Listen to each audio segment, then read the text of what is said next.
You're listening to the Drummer Daily Podcast, the only daily podcast dedicated just to drummers. Go to my website at danielhadaway.com. Hey there, we're back for another rousing edition of this awesome podcast. Or at least I hope it's awesome. I don't know if it's awesome. You should tell me. Send me an email, daniel@danielhadaway.com. Let me know what you think. Because what I think doesn't matter, because I'm making this for you, not for me. So today I want to talk to you about practice. And yes, we are talking about practice. Sorry for my meme reference. If you don't know what I'm talking about, don't worry about it. But practice is something that I think is very important. I'm working on, depending on when you hear this, I've got this thing called Boom Click Bootcamp. And depending on when you're hearing this, we're either in the middle of a beta for that right now, or it's out and live, or it's closed and it's not available for a little while, but you can get on the wait list. So but anyway, I'm working on something that helps people with their practice. But I wanted to tell you that, even someone like me, I play drums professionally, it is still a struggle for me to find time to practice every day.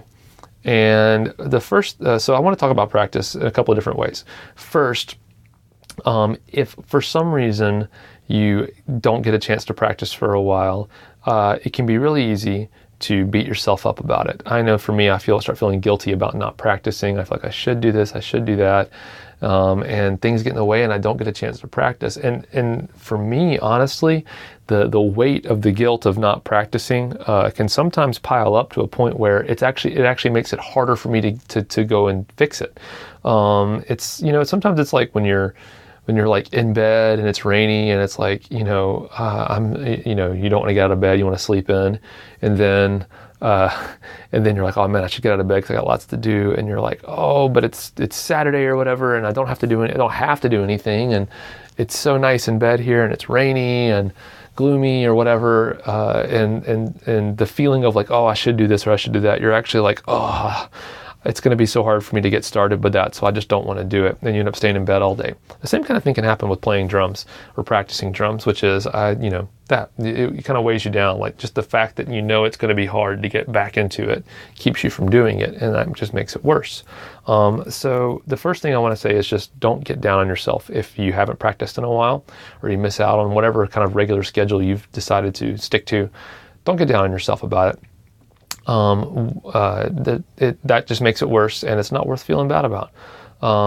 Second thing is this, and this is really the big point of what I want to talk about today, and that is that for me, I know I used to think of practice as what I had kind of defined it as for myself, which for me, practice was like, I'm going to sit down at a drum kit and I'm going to play for an hour at least, maybe an hour and a half, maybe 2 hours. And I know that may not be the same for you. It might not be that long. We all have different things we have going on. But I had this idea about what practice should be. And for me, if I didn't have the time to do that, then I just wouldn't bother. And it can be really tough, really hard and really tough to carve out an hour or two every day, or even a few times a week to do that. So for me, I was making it harder to practice than it needed to be, because I had this expectation about how long practice should be. So I want to encourage you with what I've kind of resolved myself to, which is this: any practice is better than no practice. So what that means is this: if I've got a few minutes and I can make it up to where my drum kit is set up and can get started playing something, even if I have 5 free minutes or 10 free minutes, or I don't know how long I have, but I've got some time right now, I'll go do something, and I won't have any expectation about how long I'm going to play.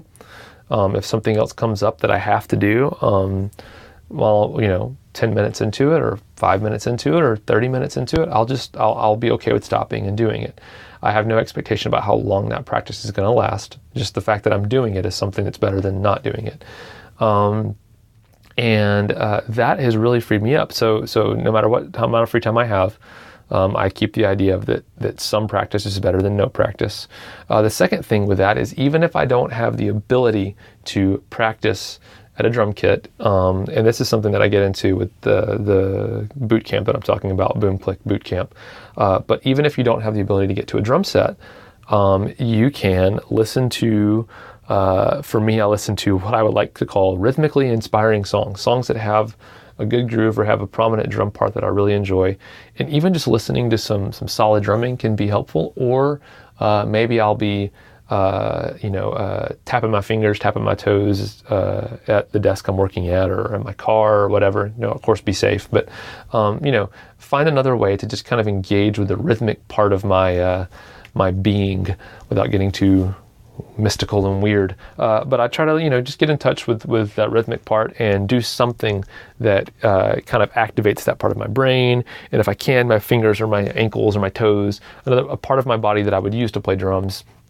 And kind of use that in a way, and that can be helpful. Now, I will say, if you're just tapping your toes or your fingers or whatever, that you should, I would recommend listening to some music to do that with, or a click track or something that has a steady beat, that doesn't speed up or slow down, because just tapping your fingers on your own can just reinforce bad habits. And even me, like I said, I've been playing drums for a long time.